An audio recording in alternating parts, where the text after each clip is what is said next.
Sir आप शांत हो जाइए, मैं इसे संभालती हूँ।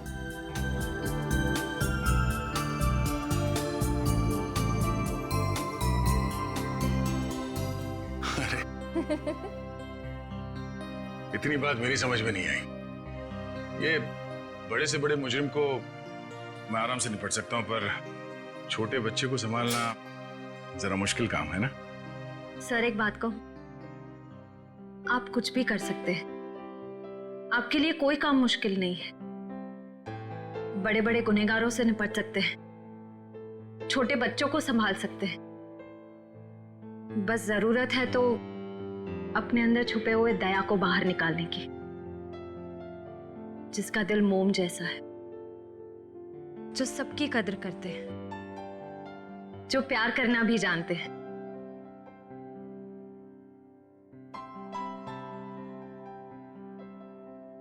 I mean, जो सबकी इज्जत करना भी जानते हैं।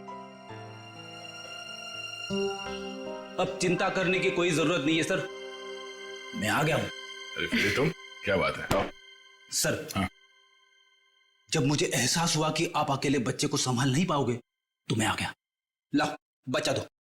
इट्स ओके सर, मैं बच्चे को नहीं संभाल पाओगी, मुझे दे दो। लेकिन फ्रेडी, बच्चे को नींद नहीं आएगी, उसे सुलाने का तरीका मेरे पास है। बच्चा दे दो।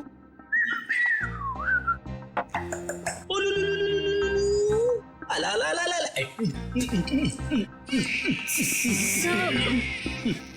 फ्रेडी क्या कर रहे हो? सर, जिद छोड़ो और बच्चे को वापस दे दो श्रेया को। सर प्लीज मैं संभाल लूंगी। कोई प्रॉब्लम नहीं है सर, बच्चे को चुप कराने का फॉर्मूला मेरे पास है। श्रेया, टीवी का रिमोट देना। अब देखना सर, ये कार्टून चैनल देख के बच्चा कैसा खुश होता है। कौन से नंबर पे?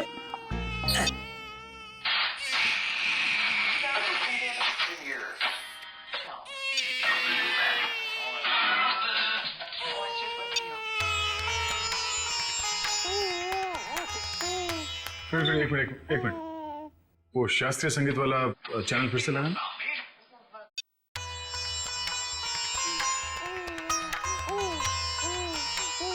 सुरों की काफी समझ है इसे। हाँ सर, बड़ा होके बड़ा संगीतकार बनेगा। सब हो रही दुकान।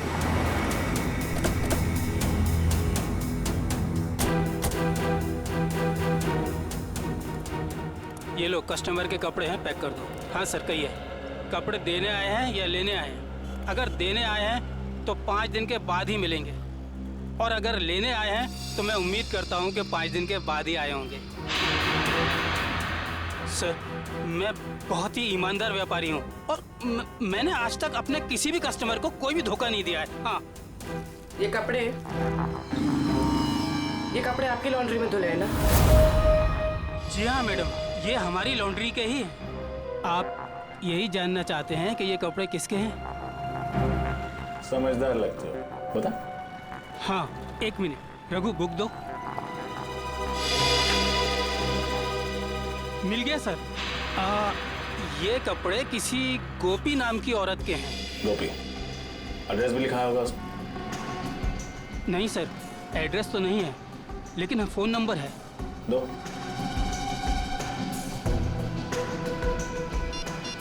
साहब, मुझे तो पहले से शक था जब वो लड़की यहाँ कपड़े डालने आई थी। ऐसा क्या किया था उसने? मैडम, मैंने बोला 5 दिन बाद कपड़े लेके जाना। वो बोली मैं 2 दिन में आऊंगी। मैंने कहा नहीं मिलेगी, तो मुझसे गुस्सा करने लगी। बोली तुम्हें धोबी घाट पर ले आकर उल्टा लटका दूंगी, और किसी के साथ मोटरसाइकिल में बैठकर चली गई।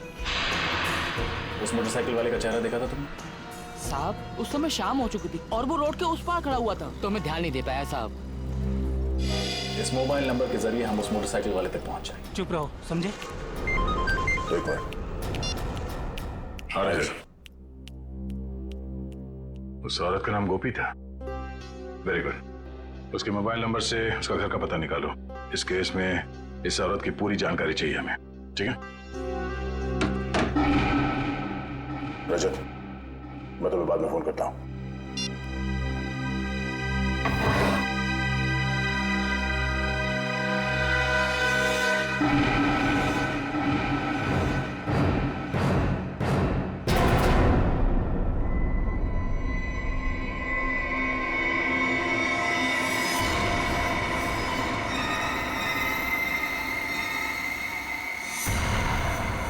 दया तुम फौरन अपनी बंदूक नीचे रख दो, वरना इस लड़की का भेजा बाहर कर देंगे।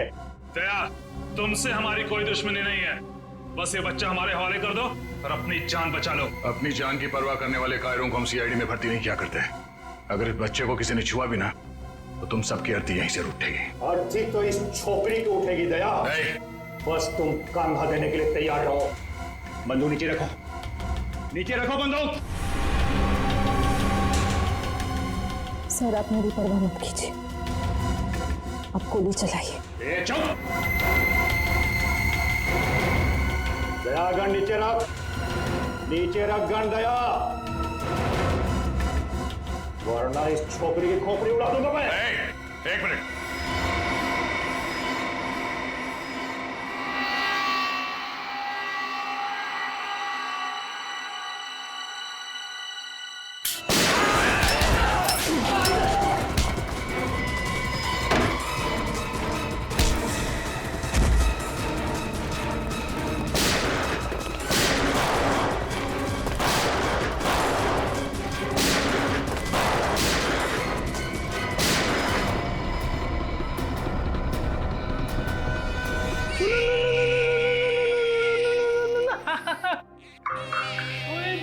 इतना छोटा सा मासूम बच्चा किसी का क्या बिगाड़ सकता है? ये तो कोई राक्षस ही है जो ऐसे मासूम बच्चे पर हमला करने को देखता है। सर उस गुंडे का क्रिमिनल रिकॉर्ड मिल गया। क्या नाम है उसका? उसका नाम शमी है और उस पे कॉन्ट्रैक्ट किलिंग और किडनैपिंग के 3 केसेस चल रहे हैं। कॉन्ट्रैक्ट किलिंग और किडनैपिंग? लेकिन ये सिर्फ कॉन्ट्रैक्ट किलिंग का केस नहीं है, ये कुछ और ही चक्कर है, कोई बड़ी साजिश है ये। सर मोबाइल कंपनी ने गोपी का जो एड्रेस दिया था वो गलत है सर। गलत है? हाँ सर। मतलब सर ये सब पहले से प्लान था।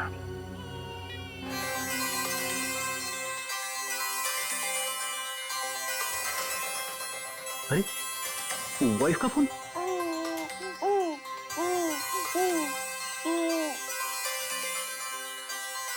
कैसी लगी क्यों?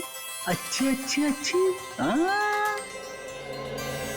सर कल रात दया सर के घर पे टीवी पर जब शास्त्रीय संगीत आ रहा था तब बच्चा अचानक से शांत हो गया और मुस्कुराने लगा।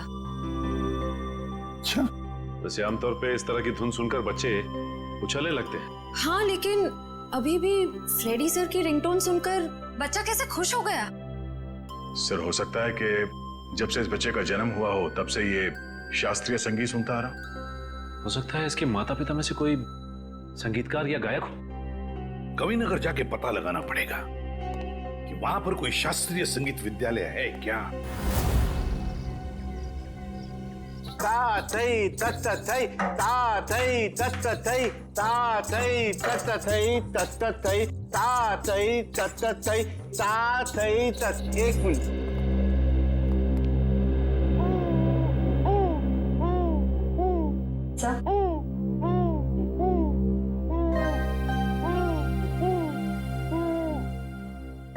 लगता है सही जगह पे हैं।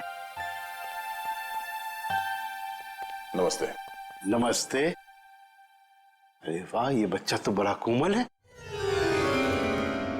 इसके पैर में कला भी नजर आती है, लेकिन नृत्य सीखने के लिए ये उम्र बहुत छोटी है। मास्टर जी, हम यहाँ बच्चे को नृत्य सिखाने के लिए नहीं लाए हैं। तो फिर इस नन्ही सी जान को आप यहाँ क्यों ले आए? हम लोग सीआईडी से हैं और एक केस के सिलसिले में आपसे कुछ पूछताछ करने आए हैं। ओह जी, पूछिए। जरा इस बच्चे को देखिए, आप पहचानते हैं इसे? देखा आपने इसे? जी नहीं, इस बच्चे को कभी देखा नहीं मैंने। आपने इस औरत को देखा है? अरे ये तो हमारे बगल वाली डे केयर सेंटर में काम करती है। Baby day care centre?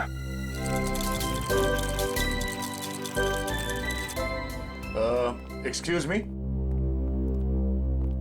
आप इस औरत को पहचानती हैं? ये तो गोपी है, हमारे यहाँ आया का काम करती है, लेकिन हुआ क्या है इसे? कल एक ट्रक एक्सीडेंट में उसकी मौत हो गई है। खैर, आप इस बच्चे के बारे में क्या बता सकती हैं? इसका नाम बॉबी है और इसकी माँ का नाम जूही है। ये LSD सोसाइटी में रहती है। LSD society?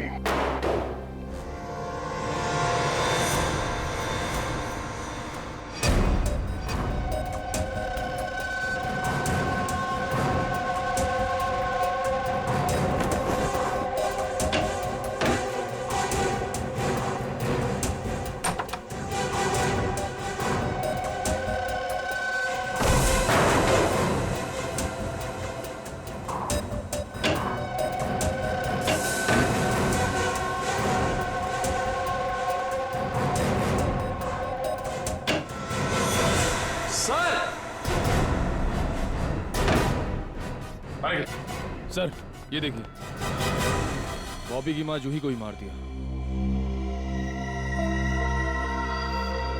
ये देखो, गोली गले और पेट पे मारी गई है। लगता है इसे मरे हुए भी काफी समय हो गया, खून पूरी तरह से सूख गया। सर ऐसा लग रहा है मैंने इनको कहीं देखा है, लेकिन याद नहीं आ रहा कहाँ देखा है।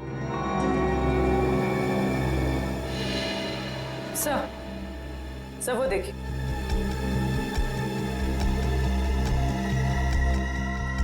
सर खून से सने हुए जूतों के निशान। ये देखो पूर्वी, ये चप्पल के निशान तो बिल्कुल वैसे ही है जैसी चप्पल गोपी ने पहनी हुई थी। इस औरत ने जो सैंडल पहने हुए थे, उस सैंडल के नीचे के हिस्से की तरफ हमें खून के कुछ अंश मिले, और वहां से भी हमें सूखा हुआ खून मिला था। अभी कोई संजोग तो नहीं हो सकता है ना सर? पर सर गोपी तो गुनहगारों की साथीदार थी, वो खिड़की से बच्चे को लेकर क्यों भागेगी? ये समझ में नहीं आ रहा कि वो यहाँ आई क्यों थी। वो तो नर्सरी में आया का काम करती थी ना। मगर सर जूही को मारने के बाद बच्चे को अगवा करने की क्या जरूरत थी?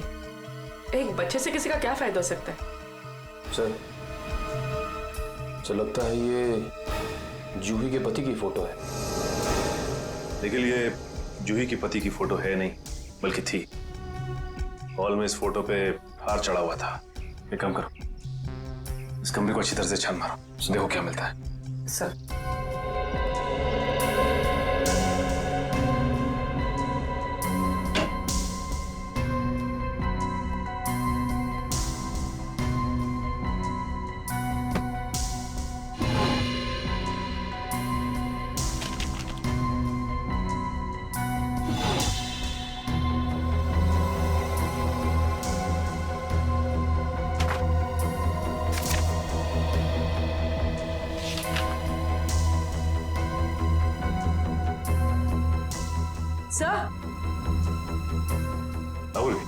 सही देखिए,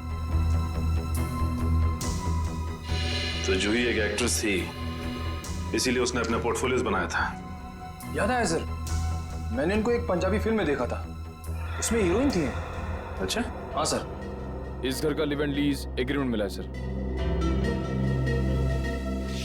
सर ये वोटर आईडी है सर, इसमें इनका नाम जूही नहीं बल्कि असली नाम शीतल है सर। और ये जीवन शांति आश्रम का रिसीप्ट भी है सर। तो ये बात है, ये जूही उर्फ शीतल 5 सालों तक एक आश्रम में रह रही थी और 1 साल पहले ही आश्रम से बाहर आई है। मगर सर एक फिल्म की हीरोइन 5 साल तक आश्रम में क्यों रहेगी? ये देखो, शीतल के पिता रविकांत का नाम लिखा हुआ है इस कार्ड पे। सर ये रहा डॉक्टर रविकांत का घर, बहुत बड़े साइंटिस्ट हैं वो।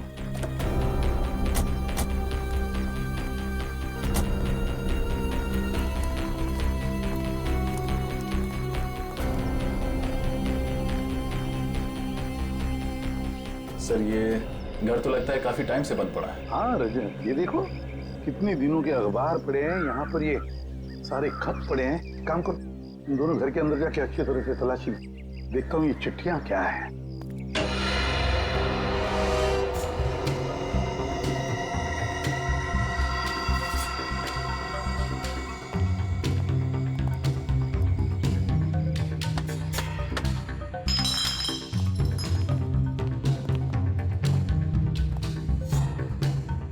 हमसे पहले ही यहाँ कोई आ चुका है, शायद कुछ ढूंढने।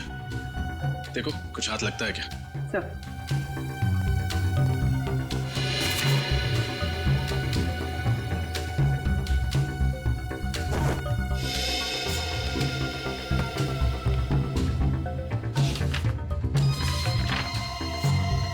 Legal notice?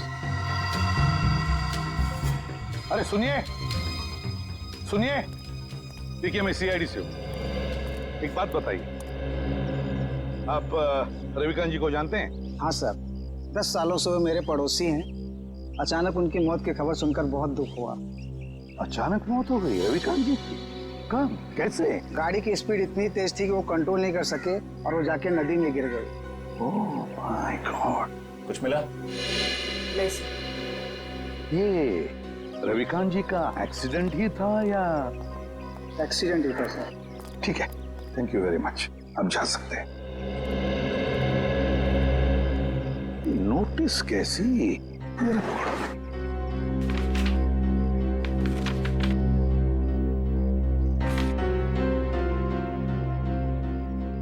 माय गॉड, जो रविकांत जी के घर की नीलामी की नोटिस है। सर इतनी जल्दी ही नोटिस? पिछले महीने तो रविकांत जी की मौत हुई थी। तो पूर्वी पिछले महीने रविकांत जी की मौत होगी, उसके बाद में उनकी बेटी शीतल की मौत।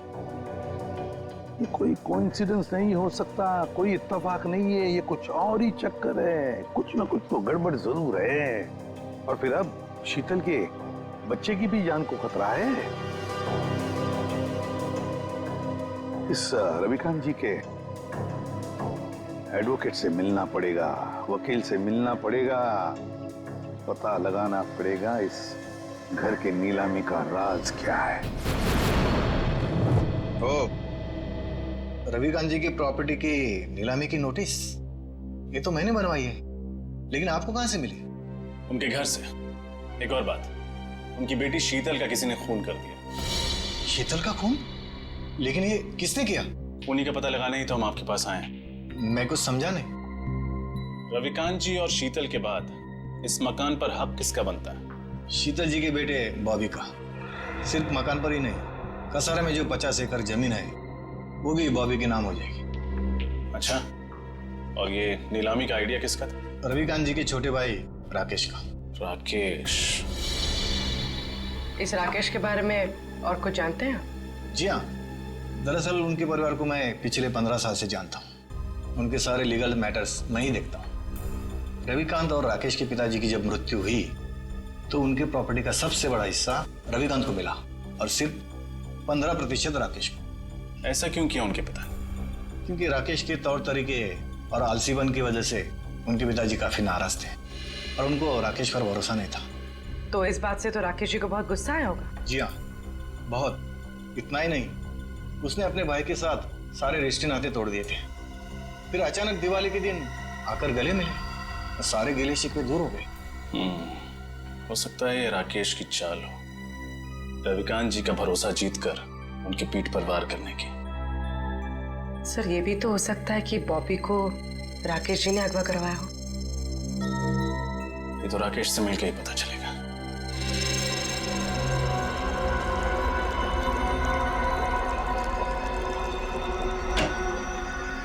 Excuse me. जी कहिए।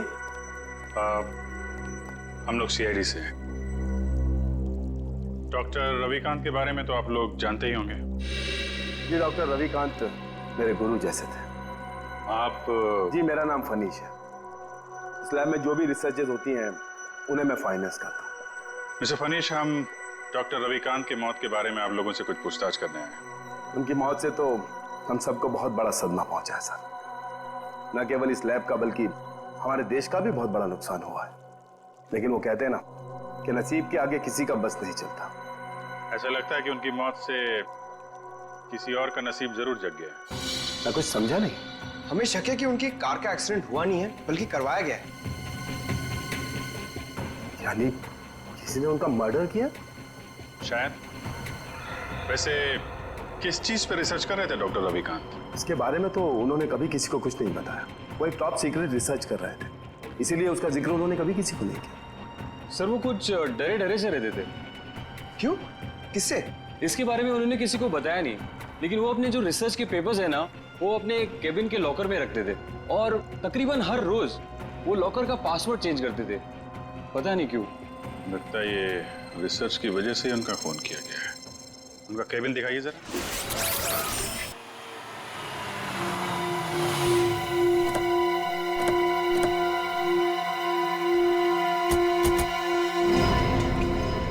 गाड़ी तो यहीं खड़ी है, राकेश घर में ही होगा। हाँ,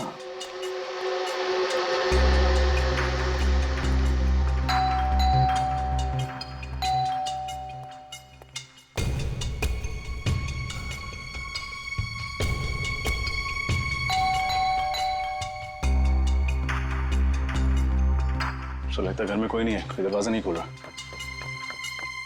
है, घर में कोई तो है, आवाजें आ रही हैं। खोल दो दरवाजा।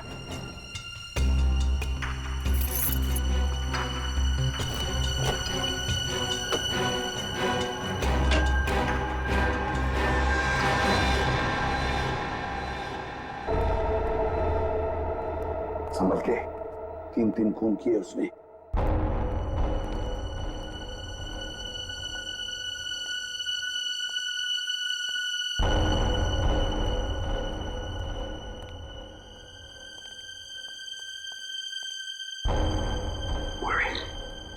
इस तरफ जाओ। Sir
CID.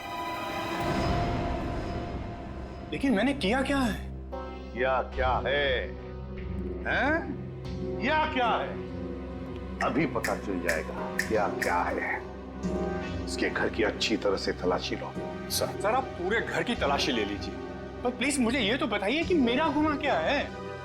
रविकांत और शीतल को क्यों मरवाया तुमने? शीतल का कत्ल हो गया सर? कब और कैसे? कब और कैसे? बड़े भोले बनने की कोशिश कर रहे हो राकेश जी, हैं? सर प्लीज मेरा यकीन मानिए, इसके बारे में मैं कुछ नहीं जानता। झूठ झूठ बोल रहे हो तुम। रविकांत और शीतल को पहले मरवाया और फिर शीतल के बच्चे को अगवा किया। इस औरत को पैसे दिए थे ना तुमने ये सब करने के लिए? क्यों? नहीं सर, मैंने ऐसा कुछ नहीं किया। इस औरत को मैं पहली बार देख रहा हूँ सर। मैं रवि भैया और शीतल का खून क्यों करवाऊंगा? इसलिए, इस जायदाद के लिए। जायदाद के पेपर थे, है ना? क्यों?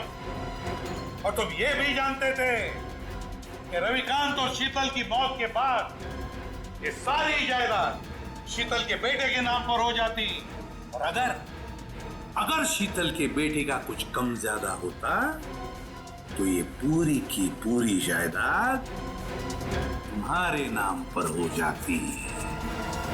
यही चाहते थे ना तुम? जी सर, लेकिन क्या? लेकिन क्या? लेकिन सर मैंने किसी का खून नहीं किया, और ना ही सर मैंने बॉबी को किडनैप करवाया। प्लीज मेरा यकीन मानिए। तुम्हारा यकीन करूं? क्यों? क्यों यकीन करूं तुम्हारा मैं? हाँ? हाँ सर, 1 मिनट।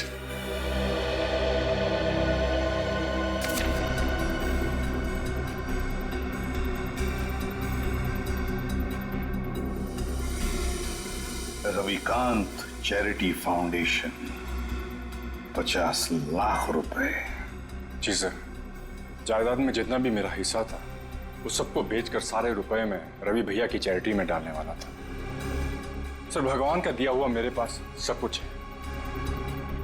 पैसों के लिए मैं अपने भैया का खून क्यों कर रहा हूं? सर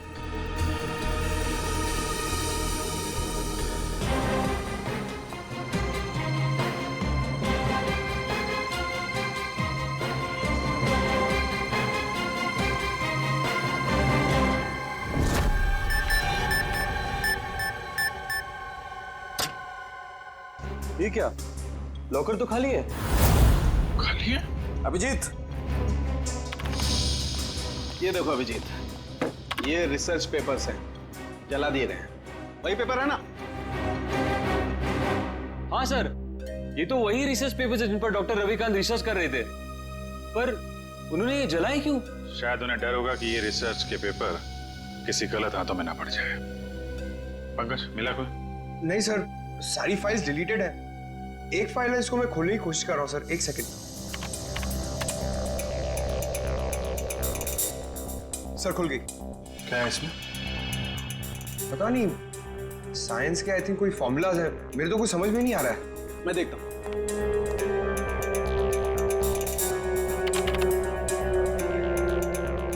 ओह, नहीं अभी जी, ये कोई साइंस का फार्मूला नहीं है, ये एक वायरस की टेस्टिंग रिपोर्ट है। क्या मतलब सर? मतलब ये कि जैसे जहर का काट जहर होता है, वैसे ही किसी भी बीमारी का इलाज उसके वायरस के द्वारा ही किया जाता है। और इस वायरस का टेस्ट किसी इंसान पर कर रहे थे डॉक्टर रविकांत। और कौन सा वायरस है ये? ये बेलकोप नाम का वायरस है। बहुत रेयर किस्म का वायरस है, ज्यादा सुना नहीं है इसके बारे में। मगर सर ये वायरस टेस्ट किस पर कर रहे थे? माय गॉड, माय गॉड, मैं समझ गया अभिजीत। अरे है कौन वो? अभी नहीं, 1 घंटे के बाद मैं तुम्हें ब्यूरो में मिलता हूँ, कंफर्म कर लूं फिर बताता हूँ। सचिन, पता चला डॉक्टर रविकांत लैब में क्या बना रहा था? नहीं सर, अब तक तो कुछ नहीं पता चला। सालू के साहब कह के गए हैं कि 1 घंटे में वापस आता हूँ फिर। बस पता चल गया, मैंने गुत्थी सुलझा ली। यार तुम्हें बताना सालू के। बॉस, उस रिसर्च लैब में हमने जिस पेशेंट की रिपोर्ट देखी थी, उसमें पोलकोप नाम का वायरस था। ये कौन सा वायरस है? वही तो पता लगाना है, लेकिन एक टेंशन है बॉस। किस बात की टेंशन? बॉस, मैंने जब पता लगाया तो पता लगा कि पोलकोप नाम का वायरस तो है ही नहीं। अरे तो फिर सालू के साहब, उस मरीज के शरीर में ये वायरस आया कहाँ से? वही तो बॉस, मैंने जब उस बच्चे का ब्लड टेस्ट किया दोबारा से, तो पता ये चला कि उसे हिस्लेक्सिया नाम की बीमारी है, सांस लेने की बीमारी, जिसका कहीं कोई इलाज नहीं। लेकिन जब मैंने बच्चे का ब्लड टेस्ट किया तो पता ये चला कि हिस्लेक्सिया का असर उसके शरीर में, उसके खून में धीरे धीरे कम हो रहा है। वो कैसे? वही तो प्रॉब्लम है बॉस। जब मैंने बच्चे का ब्लड टेस्ट दोबारा से किया तो पता लगा कि उसके शरीर में अलग अलग किस्म के वायरस हैं, जिसकी वजह से हिस्लेक्सिया का असर उसके खून में धीरे धीरे कम हो रहा है। और इन्हीं वायरस में से पोलकोप वायरस भी है। मतलब वो टेस्ट रिपोर्ट बच्चे की थी? हाँ बिल्कुल। मतलब ये जो कुछ भी हुआ है इस पोलकोप वायरस की वजह से ही हुआ है। कोई तो है जो इस पोलकोप वायरस पर कब्जा करना चाहता है। हाँ सर, डॉक्टर रविकांत ने वायरस के सारे सैंपल और हाँ सर, हम लोग वहीं जा रहे थे। ठीक है सर, ओके चलो।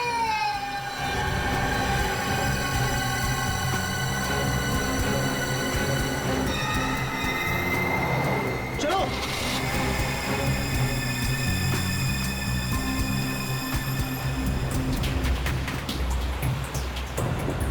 बॉबी का बुखार तो बढ़ता ही जा रहा है।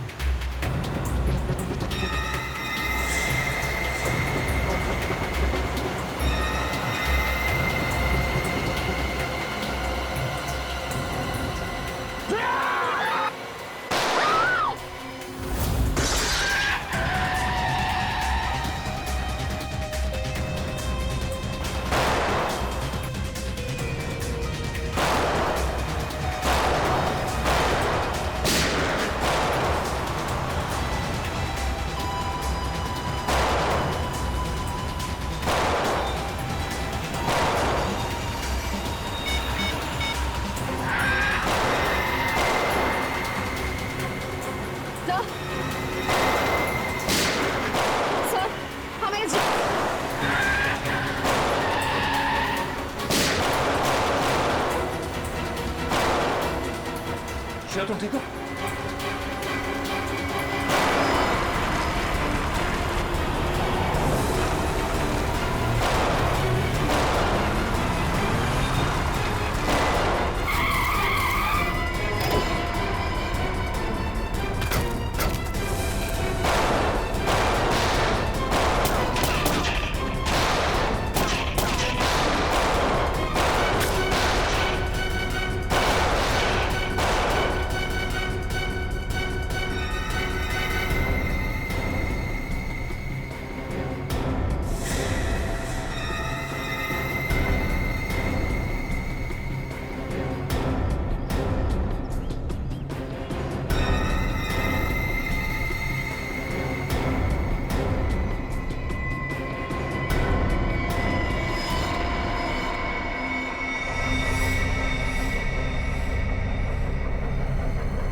गोली खत्म हुई श्रेया।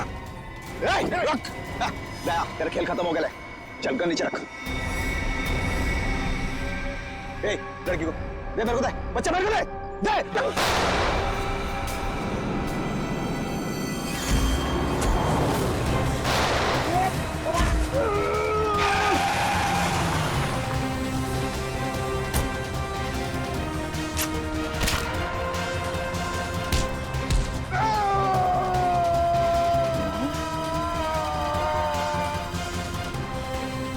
शेर का शिकार करने निकले थे गीदड़ लोग। बोल, किसके कहने पे किया ये सब? शर्म आनी चाहिए तुम्हें। एक मासूम बच्चे के साथ तुमने ऐसी घिनौनी हरकत की। मैं मजबूर था ऑफिसर। मैंने डॉक्टर रविकांत की रिसर्च पर लाखों रुपए खर्च किए, यह सोचकर कि रिसर्च कामयाब होगी तो मैं करोड़ों रुपया कमाऊंगा, मेरी कंपनी के शेयर्स फिर से टॉप पर आ जाएंगे। लेकिन डॉक्टर रविकांत अपने इन्वेंशंस तुम्हें नहीं बल्कि सरकार को देना चाहते थे ताकि हमारे देश के आम लोगों को फायदा हो। पर ये बात तुम्हें बर्दाश्त नहीं हुई। कैसे बर्दाश्त होती सर? लाखों रुपए का जुआ मैंने खेला, सारा रिस्क मैंने अकेले ने उठाया और डॉक्टर रविकांत वो फार्मूला गवर्नमेंट को देना चाहते थे जो मुझे उसके लिए फूटी कौड़ी नहीं देते सर। और ये बात उन्हें समझाने की मैंने बहुत कोशिश की पर उन्होंने मेरी एक नहीं सुनी सर। बॉबी को अगवा करने का प्लान तुम्हारा ही था ना? हाँ सर, और जब मुझे पता चला कि डॉक्टर रविकांत ने वो वायरस बॉबी की बॉडी में इंजेक्ट कर दिया है तो मैंने गोपी को आया बनाकर वहां भेजा और बॉबी को अगवा करने का प्लान बनाया। लेकिन जब गोपी को तुम्हारे घिनौने इरादों के बारे में पता चला तो उसके अंदर की ममता जाग गई और वो बॉबी को लेकर भाग गई। और उसी की बेवकूफी की वजह से मेरा सारा प्लान चौपट हो गया। अपनी मौत की वो खुद जिम्मेदार है। तुम जैसे हैवानियत के पुतले इंसानियत के बारे में कभी समझ नहीं पाओगे। तुम्हें तो ऐसी सजा होनी चाहिए जिसे देखकर हैवानों की रूह कांप उठे।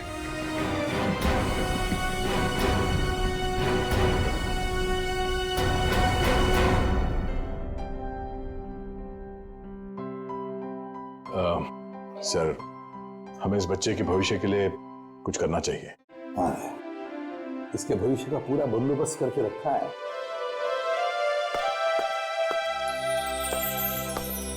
सर जी, सर जी, आज के बाद बॉबी को मैं संभालूंगा, अपने भाई के बेटे की तरह नहीं बल्कि अपने बेटे की तरह से बड़ा कर। ये तो बहुत खुशी की बात है। लेकिन जिंदगी में कभी इस बच्चे को किसी मदद की जरूरत पड़े तो हमें जरूर याद करना। बहुत खुशी होगी हमें। Thank you.